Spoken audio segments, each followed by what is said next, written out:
What's going on, hustlers? Welcome back to the channel. So in today's video, we have Mrs. Dawn Taylor. So Dawn has been in the government contracting space for 11 months now and has won over 15 contracts, generating over $100,000 in revenue and collecting over $30,000 of cash in her pocket. So in today's video, we're going to be unpacking exactly how Dawn overcame her analysis paralysis and finally was able to get the ball rolling in the government contracting space, and specifically what she's been doing over the duration of the last 4 months to really accelerate her government contracting journey.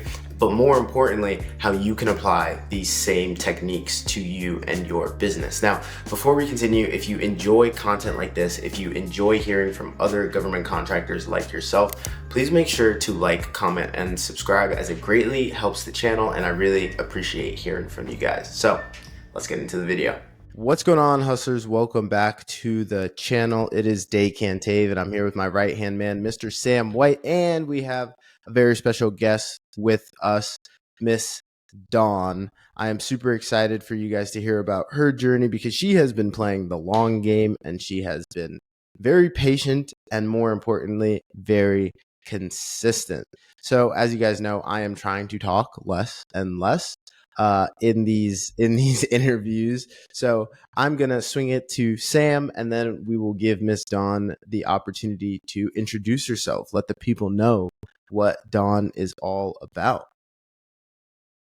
Yeah, so Dawn, we'll start from the very top. Introduce yourself and tell us how and when you got started with government contracting. Hi, my name is Dawn Taylor. I've been doing government contracting for about a year and a half. I started off in services, and I won just one contract, and I was looking for services is hard. Writing the proposals is tedious, and then I started watching. Well, I've always watched Eric Coffee videos on government contracting, but I could never figure out how to get into it because I don't have a business like my 9 to 5. I have a 9 to 5 job, and I don't have I started off with wholesaling. My business was wholesaling houses. And so I got into government contracting, wondering how I could mesh those two together, but I couldn't figure that out either because I don't have a realtor's license. And then I started coming across Day's videos on government contracting and DLA, and he was talking about how 50% of the contracts, have 1 or 0 people, and it's bidding on them, and it's basically data entry. But to be honest with you, when I first started watching Day, I couldn't get past his potty mouth, and I'm just like, oh my goodness. It's gotten better. I will say it's gotten better. It A has lot gotten better. It has I'm wondering gotten if somebody better. talked to you. Did somebody talk to you? Because it's gotten a lot better. I've been getting right with God. I've been going to church. I got back in my Bible. I've been praying, so it's getting better. It's getting better. But then I decided, I was like, but what he's saying makes sense. So I'm just going to listen to the message. And it's been great. I just have to say it's been great. You're getting back your taxpayer money. It's fun, but it's frustrating. I'm also, which Day you probably don't even realize, you'll know by the end of the interview, that I've made almost every mistake that you can make, and I'm still winning contracts. So it's possible to do and still make mistakes, and I'm still making mistakes. Richard called me Friday with something, so it happens. It happens. But eventually, you're gonna get through so many of them that no mistake that you will make will ever be new again, and then you'll have experience to draw and be like, well, I've already screwed this up once and I remember how I fixed it. Absolutely. I haven't made the same mistake twice. That's all I can ask for. You have to get punched in the mouth to learn. It's human nature. Yes. It's human nature. But Dawn, what would be interesting, I think, for you to elaborate on is, because quite a lot of people, when they hear about government contracting, 9 times out of 10, it's services is what they go to first, or it's what they first hear about. And then some people try that, then they come over to products and do business with the DLA.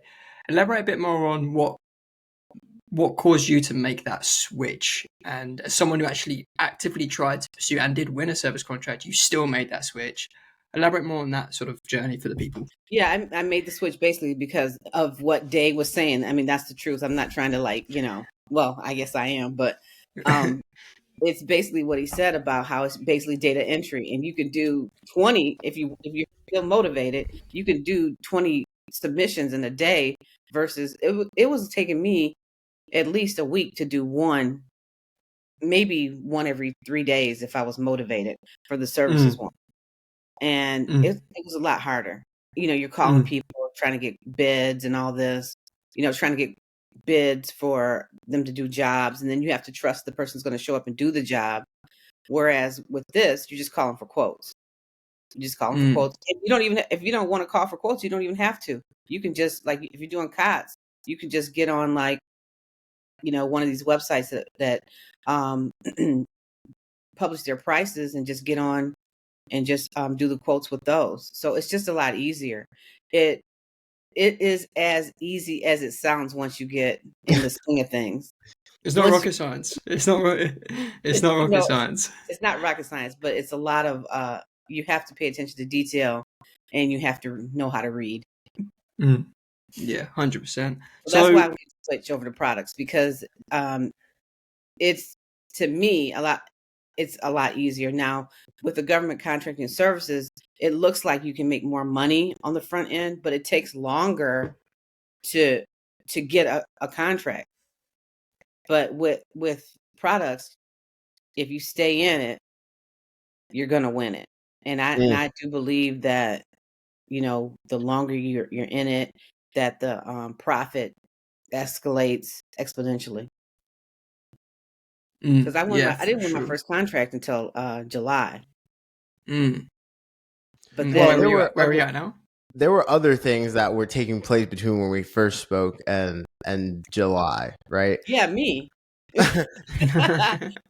You're not supposed to say. I'm trying to help you out here. Oh, okay. Am I skipping ahead?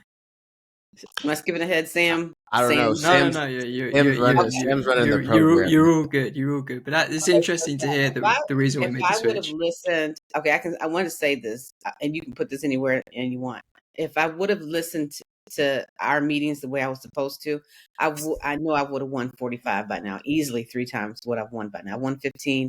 I easily would have won 45 by now. And I see that. But now I've been since June. I've been consistent. And it's been what, like 3 months, and you've done what? 15.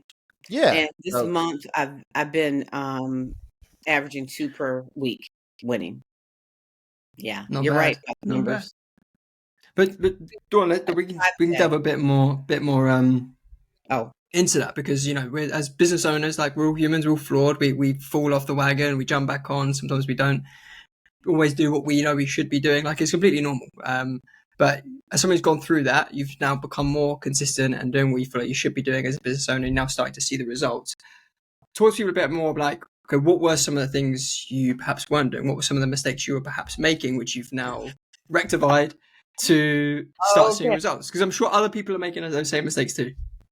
Okay, let's start with the so you guys did an interview with Richard yesterday, and he mentioned so I don't do any of my own packaging. I do all my packaging through MillPack with Richard in Miami. And so I had I bought a product, and I thought it was the original, and it was new surplus. And he caught it. Oh, you're the person that he was telling me about. I heard about this. You're the person. We spoke on the phone extensively, and he was like, I'm not going to say any names, but there was somebody who I caught that. That's okay. All right. Now the plot thickens. I'm the one. When he said that, I was like, that's me. Yeah. And he worked hard to try to help me with that. But the contracting officer was like, no, you said it was new and it's not new. So no. I got my money back for it, but I know I got dinged for it too. But that's one of the mistakes I made. But he caught it. So I was glad that it didn't get shipped out. Another mistake was, Oh, jeez. How many? Oh, I just had one. The one he just called me about last week. I put down the wrong for the inspection place. Mm-hmm. I put down my cage code instead of his Mm. and so the inspector showed up and saw that it was wrong, and so he has to come back. I had to do a PAR and change it, and he has to come Mm-hmm. back whenever he decides to come back. So that wasn't a good one. Happens. It Yeah, it happens. happens. It happens. Yeah, it happens. So yeah, I made that mistake too. I've had a contract taken away or protested. Mm-hmm. Mm-hmm. Have you ever had that? You wouldn't believe the company that we work with now was the main protester of all of our contracts. Some of them they won, some of them they lost, and then they were just like, well, instead of protesting, like, do you guys want to just work together? And we're like, yeah, please leave us alone, like, give me some breathing room. So yeah, it definitely happens. That wasn't my mistake, but it was my biggest one. It was $27,000, and Mm-hmm. they protested it. So I had it for like 4 days, Mm. and they protested it because my bid wasn't the lowest bid. So I just, signed this paperwork to turn it back in. I didn't fight it because, Really? yeah. Huh? You could have. I mean, I can't cry over spilled milk, and we don't know what would have happened. But that would have been like an interesting case study to see what would have happened. Well, my bid, Richard said to leave it alone because my bid wasn't the lowest, and I figured there's so much money out there. I can't believe people are protesting contracts because there's so much money out there to be made. There's enough for all of us to share. So This is very true. This is very I, true. I was sad. I was sad about it for a little while, but I was happy that somebody awarded me $27,000 contract. So it'll happen again. It'll happen. It'll happen Yeah. again. You're well on your. I mean, especially if you're at a clip of 2 a week, it will. 2 a week. Yep. I am. And my like I'm just doing like $4,000, $5,000, My fault, bro. $10,000 a week is just. She's like, I'm just doing 4,000, 5,000. No, I meant item wise, I'm just doing like bids for 4,000, 3,000, 5,000, like that right now. Yeah. And but I wanted, what my goal is right now is I want to try to get 2 contracts a week Mm-hmm. and maintain about $400 profit for each contract, so like $800 a week. Mm-hmm. And then once I get that, then I want to build. I would rather not get financing for a while. I would rather Yeah. just get the money to buy more products from my own profit. Mm-hmm. That's my goal for now. That's a solid goal because that puts you at what, $800 a week at a minimum times 4, so $3,200. So that's like an extra $40,000 a year of like cash if I in your just stay pocket. like that. But if I just stay If you didn't do anything else more, you're Yeah. making an extra 40 grand of cash in your pocket. That's not even revenue. I'm sure what your revenue, I'm assuming let's just say it's $4,000. So you're doing like probably a 20% margin. Yes. So you multiply that 40 grand times 5, you're doing $200,000 a year at a 20% margin. Part-time job. Yeah. As a part-time job. Yeah, I just casually make 200 grand a year, like part-time job. It's not a bad spot. It's not bad at all. It's not a bad spot to be in, but I'm talking way too much again. Okay, sorry. I'm gonna talk to Sam. My question for you, Dawn, because now you're in a position of 2 contracts a week. You've built what we like to call now more of a conveyor belt of contracts. You're reliably, consistently getting contracts coming through the door.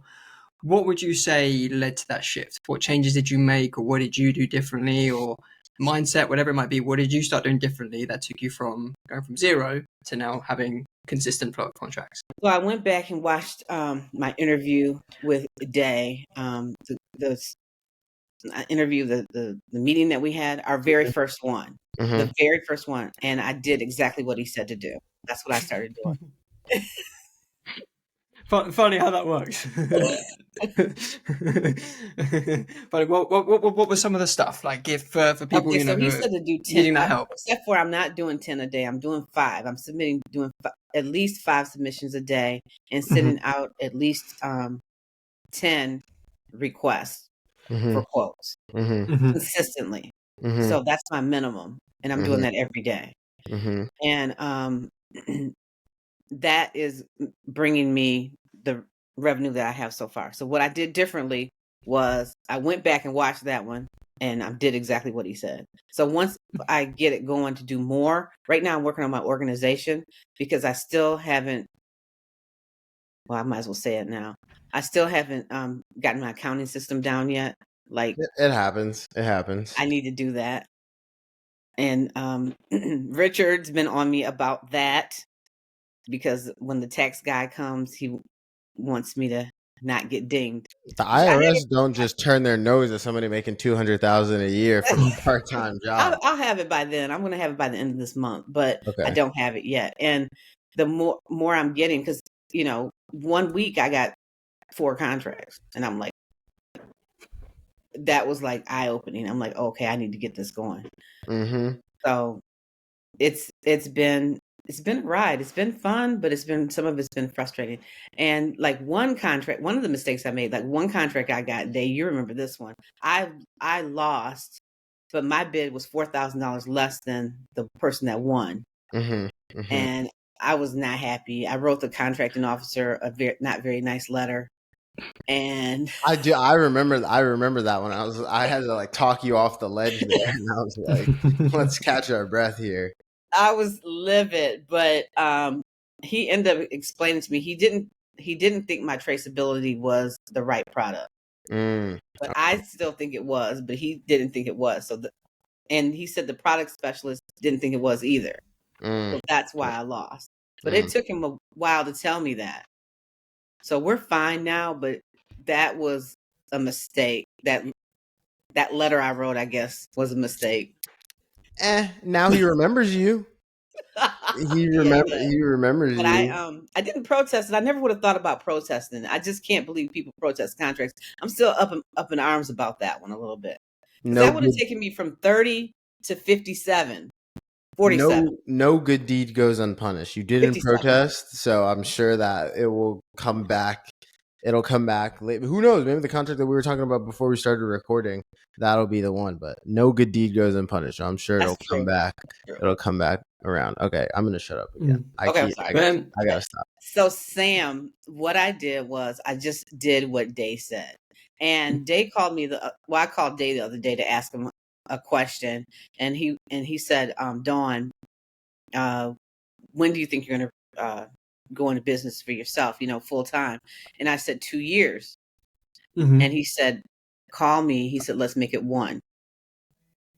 So he has visions for my company that I don't even have. And I feel good about that. And I can't see that right now. Well, I mean, I guess it's the power of coaching and mentorship, isn't it? Like, it's someone to push you further than what you would perhaps otherwise push yourself. And yeah, and he's like more than half my age. He's a little baby, and he's like has all these great ideas. But I listen.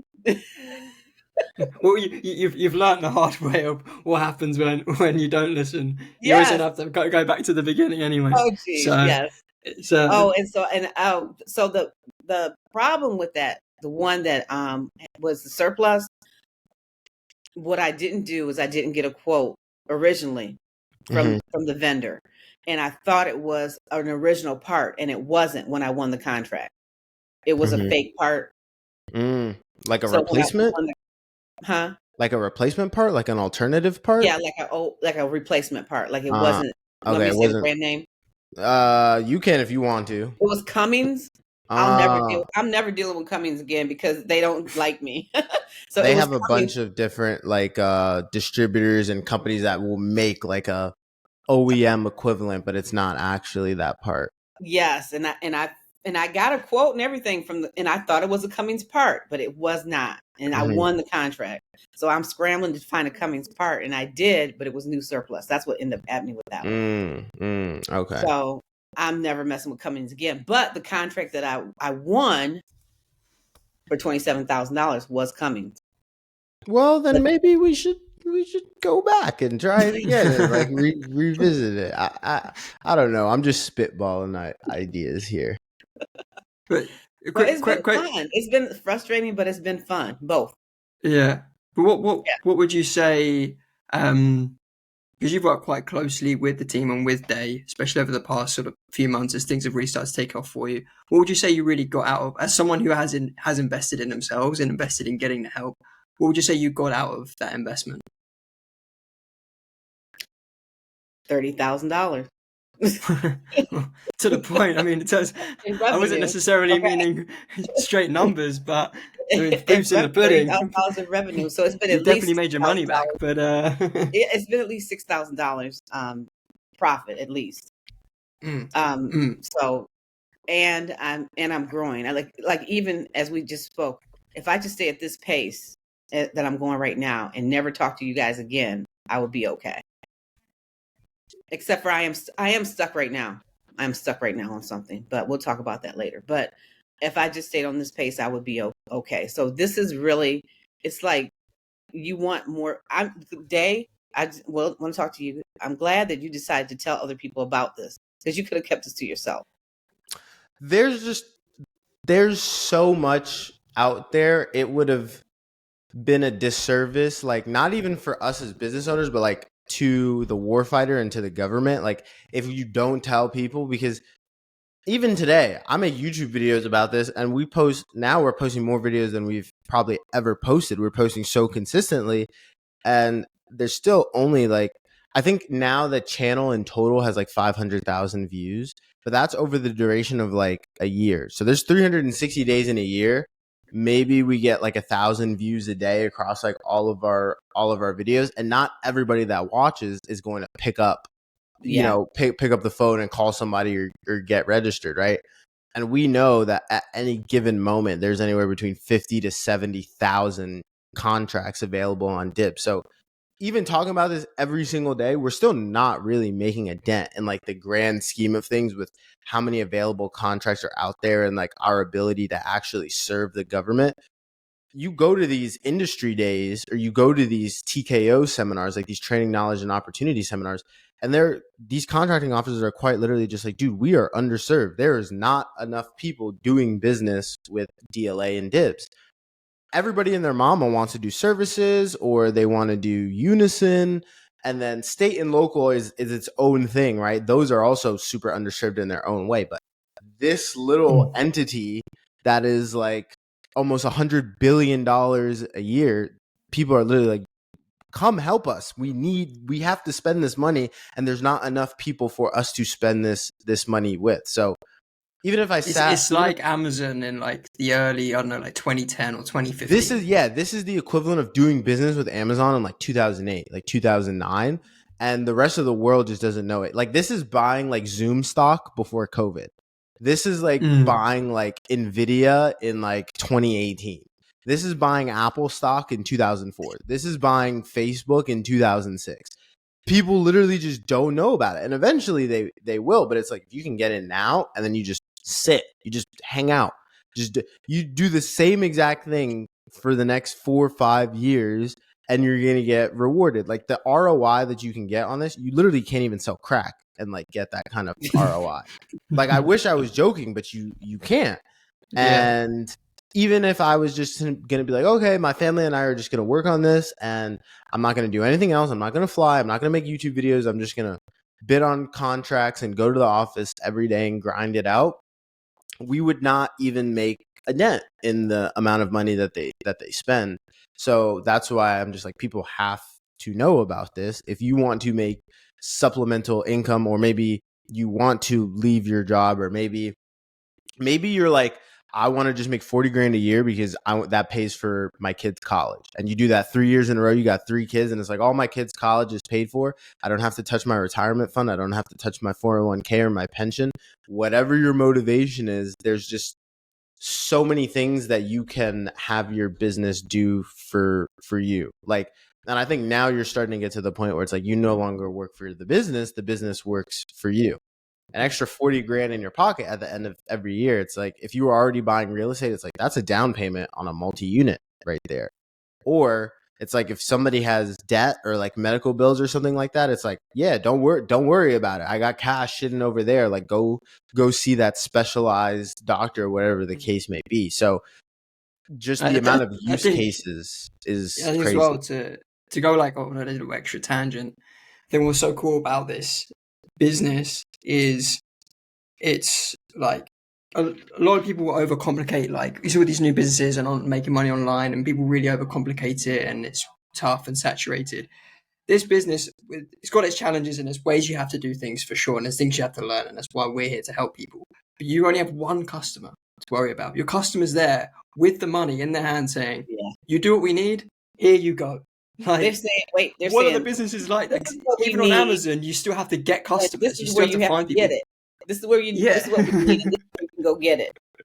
Yeah, they give you the instruction. It's literally a shopping list, and they tell you how many you want, how many they want, who they want it from, when they want it by, how they want it packed. They give you the instructions. Like in other business models, it's like, is this branding gonna work? Is this distributor gonna work? Can we use this kind of packaging? Like they tell you, they outline it for you.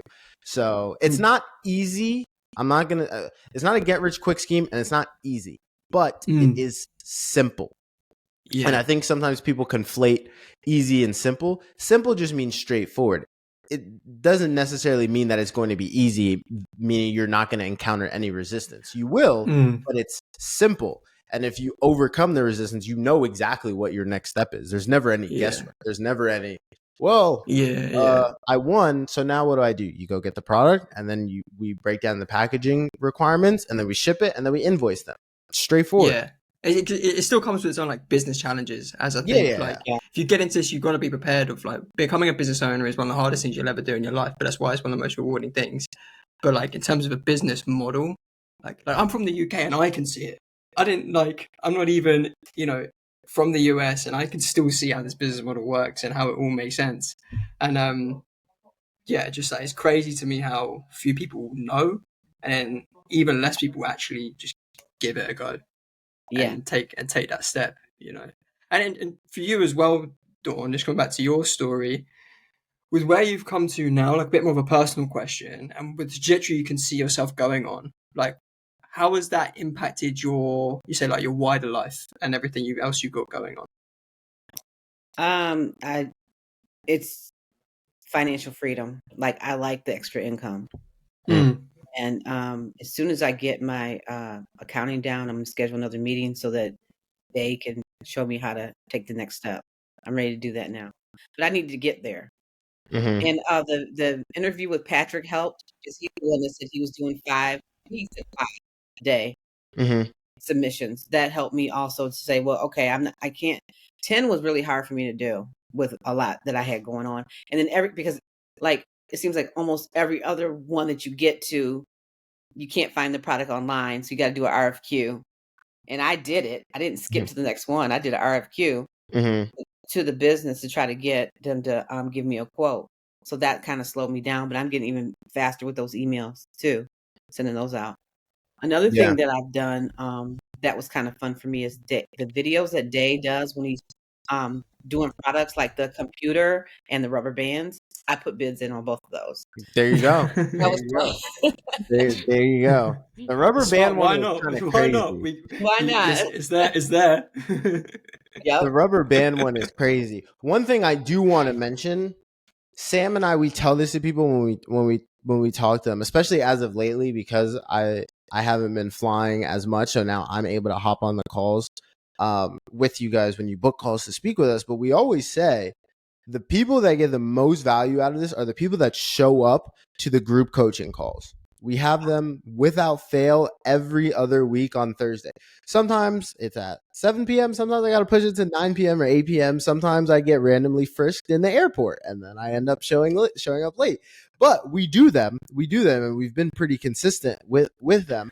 But the people that get the most value are the ones that show up to them all the time. And Dawn is there every single time. Even when I go down the list of all the attendees, Don's just like, I don't have anything. I'm just here to listen. Sometimes you do have stuff. I might get something from somebody else, Yeah. Sometimes you do have like genuine stuff. Like we've had instances where it's just been you and I talking for like 30, 45 minutes because that evening it just happened to only be like 4 people on the call. And then sometimes we have those calls where it's like 20 people and it's one question a person. But you show up to every single one And even outside of like our one-on-one meetings, I think those have still been beneficial. Like when we had that call we had like 2 calls back to back about a line card and then what kind of information we needed to be getting, right? So you show up to all of them and it's just like the people that get the most value out of it are the ones that show up.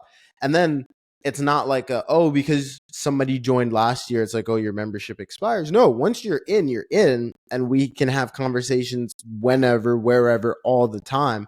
So I think because even though you were not maybe taking the actions that you knew you were capable of, you were still getting value out of the calls, and we were still able to make progress and come up with like, okay, what are the tangible action steps that Dawn needs to take every other week kind of thing. So you showed up. I wanted to speak on that too, Sam. I wanted to speak about that. Days prices are you pay once and then you have him like for life. And with the service one, I won't say his name, but I did pay for his training. And it's like 30 days after the training, all that content disappears. And sometimes you need to go back and review it. And I was like, where is it? I couldn't find it. Oh, wow. I need to review. If I didn't write it down, it's gone. Just And rebuilding that paywall, just time and time again. If you want to continue with me, you got to continue to pay. Day, that's what I like about you. You don't do that. You're always, you're always available to answer something. Eventually, you will get back. I appreciate that. I think sometimes people approach us and they're like, well, why is the price point what it is kind of thing? And it's like, well, if you work with somebody else, everybody's price point is pretty much the same. Maybe it's just not packaged to you that way to you up front, but everybody's price point is pretty much the same. You might not pay it all at once, but you pay once and then after 90 days it's gone and then you got to pay again. And oh, would you look at that? Your accountant looks through your finances at the end of the year and they're like, well, this number ended up actually being exactly what you didn't want it to be for various reasons. That's one.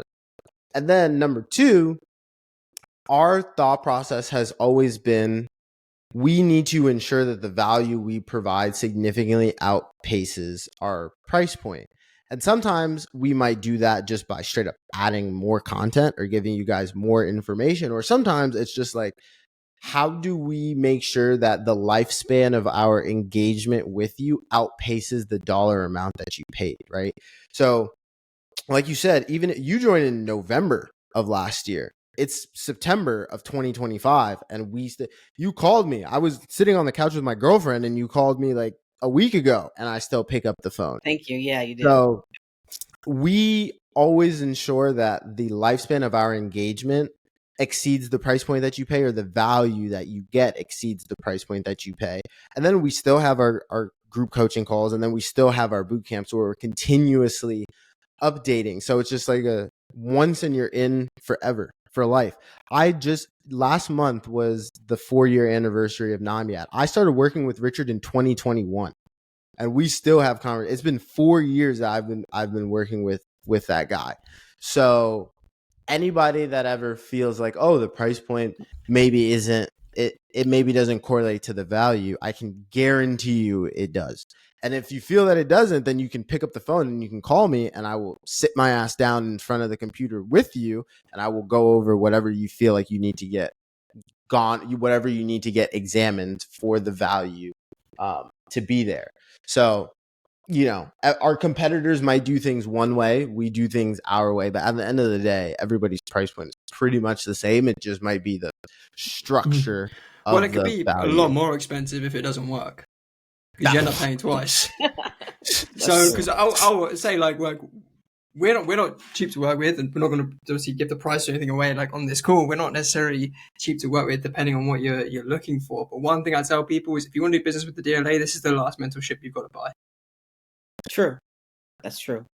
Yeah, and you will get your money back, 10-fold, 20-fold. Yeah, you will. We're especially if you listen. You do. If you follow the path that day gives you, you will win your first contract. I'll say 30 days. I'll say that, not even 45. Heard it here first. And then even if your situation was a little bit different, but I mean, now that you're enacting the things that we've talked about, it's like it's pretty consistent. Like the results are there pretty consistently. Just took you a little bit of time to get there, but it's the proof is in the pudding. Men lie, women lie, numbers don't. So that's all we can really ask for with you guys. And Sam, I'm about to steal that. I've never heard you say that, but that was a good one. This is the last mentorship you're ever gonna have to buy. That was a good one. Yeah, that's a bar. That's a bar. I'm gonna steal that. But I'm talking too much again. Well, Okay, I mean, Sam. well, next question. Really, I mean, looking forward now. We've gone through. Actually, is there anything else you would share? Just advice, Dawn, as someone who's now been in the space for a bit of time, and who's gone through some challenges, some hurdles. Any nuggets or just pearls of wisdom for people who are perhaps considering getting into doing business with the DLA that they need to be prepared for? They really need to get a mentor. You can try to watch Dave's videos and do it on your own if you want. Do it if you want, and then you'll end up calling him because he makes the path a lot smoother. That's all I can really say about that. Go to the boot camp in September. I'm gonna go, even though I've already been to 2 of them. I'm gonna go to the one in September and the one in October, which is free. It's free. 2 free seminars. They're free. September 12th and then October 14th. The first one in September is how to win your first contract, and then the second one's how to fulfill your first contract. They're completely free. The link is going to be at the bottom of this description, at the bottom of this video in the description to register. Completely free. Doesn't cost you anything. You just got to show up. But anyways, I got to pay the bills. My biggest challenge, honestly, was VSM and P and WAF. Those have been my getting in on those, but now I'm pretty good at that too. So I'm good. Happy with that. Yeah.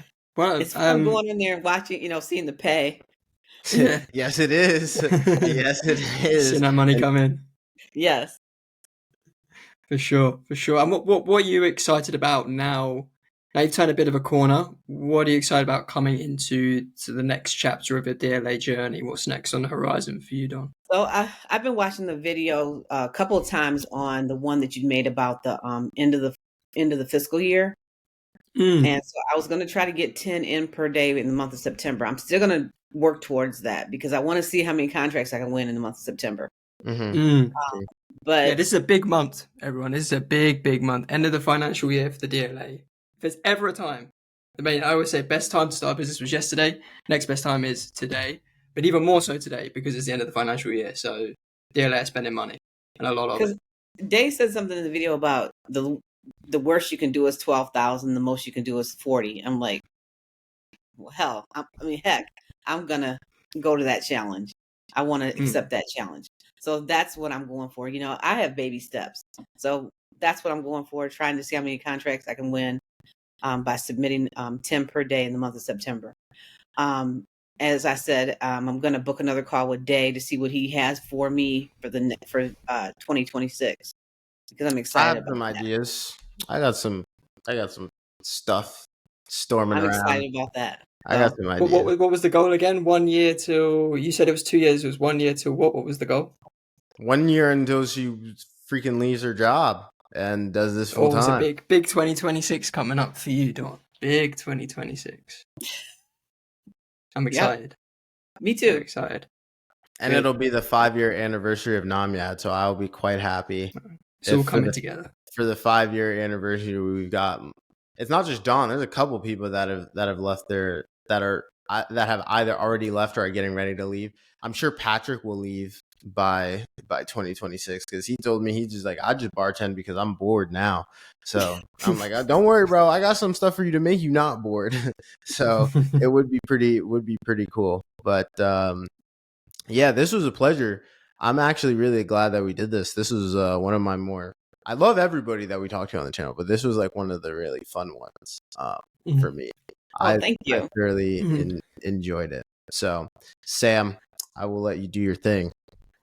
I don't really. I mean, I know we've got all the time in the world, so I don't really have much else to go over unless there's anything you wanted to cover that we haven't.